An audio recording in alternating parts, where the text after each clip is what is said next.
Hey guys, it's Hooligan here, and what you're seeing here is just some random Smite gameplay with some stock Share Factory music in the background because I don't have any good music on my PlayStation. But I just wanted to use this random Smite gameplay and tell you guys a little life story, give you a little piece into the life story of LSGC Hooligan. And today the story I want to tell you is when I had guns aimed at me by cops, at me, two of my friends, and one of my friends' dads. So the story begins during a hot summer day when we decided to have an airsoft battle at my buddy Aaron's house. And so basically my buddy Aaron, he has this big woodsy area in the backyard, just lots of space that we could have this airsoft battle. So me, my buddy Steve, and Steve's girlfriend's little brother, who is also a friend of ours named Gig, we call him Gig, who decided to head to Aaron's so we could have this airsoft battle. And me and Steve brought our, rinky-dinky airsoft pistols, whereas Gig brought just like an armory of airsoft weapons, and all of them had like the orange tip sprayed black, and one of them was an airsoft M60, which was just huge. It was a huge weapon. It weighed a lot. It felt like a real weapon. And you need to keep this in mind because this is going to play into the story later on. So we have our airsoft battle. We go for a good hour and a half, and then we decide we're done. So we decide we're going to leave.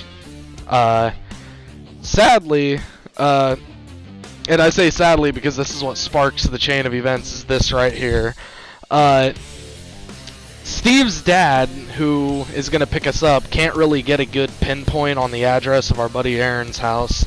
So we decide to say, screw it, we're going to take all our weapons, we're going to walk down the road, you're going to meet up with us there, we'll hop in your truck, and that's where we'll, we'll ride with you, and we're going to go to Steve's girlfriend's house, or Gig's house, whatever you want to call it. So we walk down the road with these weapons. We meet up with Steve's dad, and we decide to head to, Gig's house. Here's where things turn really bad. About halfway through, I noticed there's a cop following us. Wait about one more minute, I look behind, now there's 3 cops following us. And right when I saw that there was 3 cops, this is when I knew, oh no.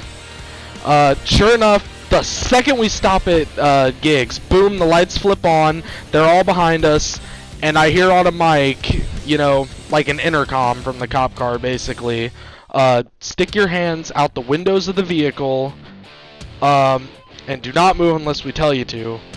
And I'm like, oh no. So we all stick our hands, our arms outside the window. Steve's dad, Steve, Gig, me. And so we have our hands outside the window, and I decided to just take a little peek back. They didn't do anything about it, but I decided to take a little peek back, and that's when I saw it. These cops all had pistols drawn at us. They didn't have like military grade weapons or anything like that, but they were pistols. We had guns aimed at us by cops.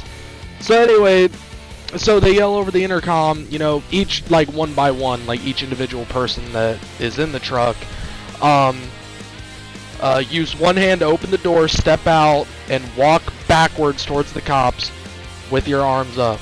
And so we each one by one do that, and so we get to the point where I get out. I think Gig went first, and then it was me, and then Steve and his dad. But anyway, so I'm the second person. I go back, and I noticed one of the cop that grabs me, pats me down and all that. I noticed that they aren't handcuffing any of us, and I'm a little confused, and I'm like, alright.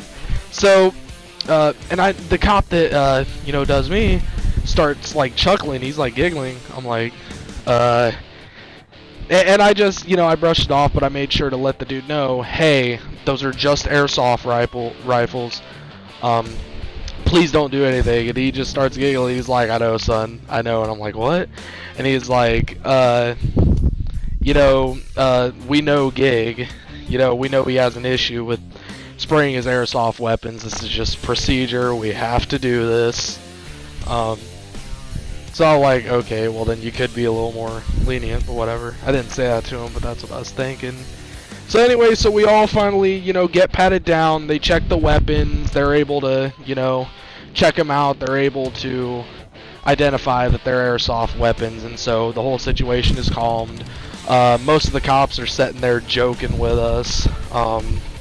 There was one cop that I can remember that in particular was just such a douche about it. Basically, he just got angry, and which I can understand, wasted his time. But what he said to me was just completely inappropriate. He looked right at me. He's like, it's not smart, kids, to do that with your airsoft weapon. He's like, you know how real that looks? And then looks at me dead in the eyes, and he's like, if you would have aimed that at me, I would have lit you up. I would have unloaded onto you.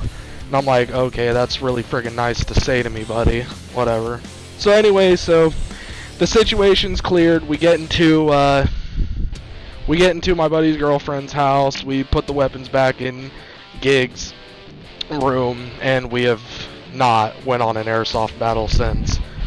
So yeah, that's about it. That's the story of how I had guns aimed at me by cops at me, my two buddies, and my buddy's dad. Thanks for watching. If you want to hear more life stories from Hooligan, make sure to click the like, share this video, comment this video, and subscribe, and I'll see you in the next one.